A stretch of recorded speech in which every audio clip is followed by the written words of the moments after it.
Donc Frédéric Mismer, technicien au DSEA. Je m'occupe de l'entretien des capteurs connectés qu'on a dans l'ensemble de la concession et chez des clients particuliers comme ici au domaine de la Galinière sur la parcelle du Sangle.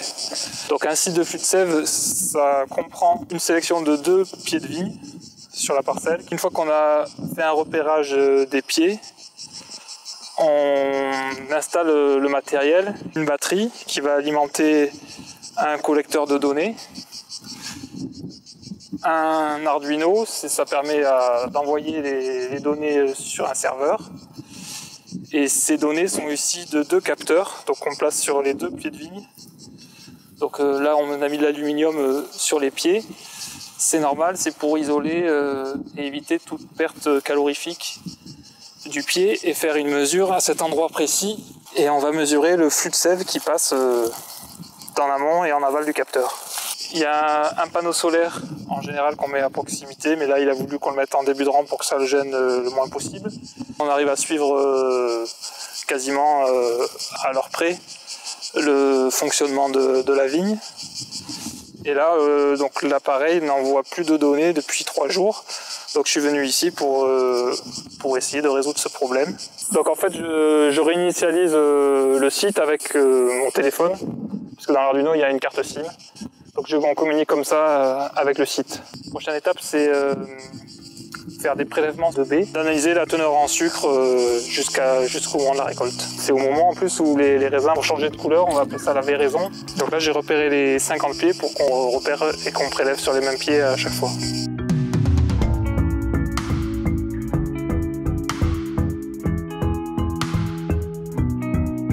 On installe les capteurs au mois de mai, donc on fait un premier repérage avant, quand la vigne a déjà débourré et que les rameaux sont bien développés, on va dire, parce qu'on va positionner notre capteur en fonction du nombre de rameaux qui est en amont et en aval du capteur. Il faut également que le cep ait une portion horizontale, c'est là où on va positionner notre capteur. On a différentes tailles de capteurs. Ça va jusqu'au diamètre 25. Il ne faut pas qu'il y ait de nœuds, il ne faut pas qu'il y ait de fente non plus. Et on essaye de le positionner à un endroit où la donnée sera la meilleure. Il faut jongler entre les feuilles, entre le fil de fer. Donc ça c'est le vortex qu'on met avec un pli de façon à ce que l'eau n'aille pas dessus, mais ruisselle et coule par-dessus. On les bichonne les vignes là.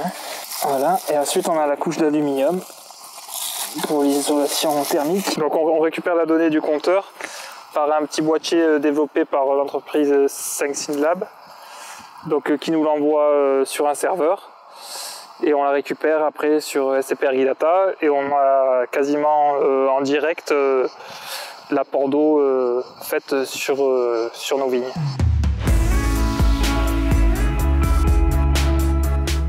Cette année on a un réseau de 36 sites donc flux de sève sur vigne et on en suit 6 sur des parcelles d'amandiers où c'est un alternant Jérémy Fandos qui s'occupe vraiment de cette culture.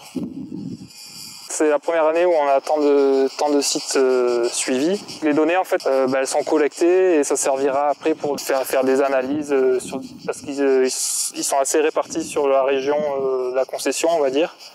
Donc ça permet de suivre le développement de la vigne dans tous ces terroirs. Au bout de 3-4 années, on arrivera vraiment à déterminer des demandes en eau de la plante suivant les cépages. Donc ça permettra de faire des simulations.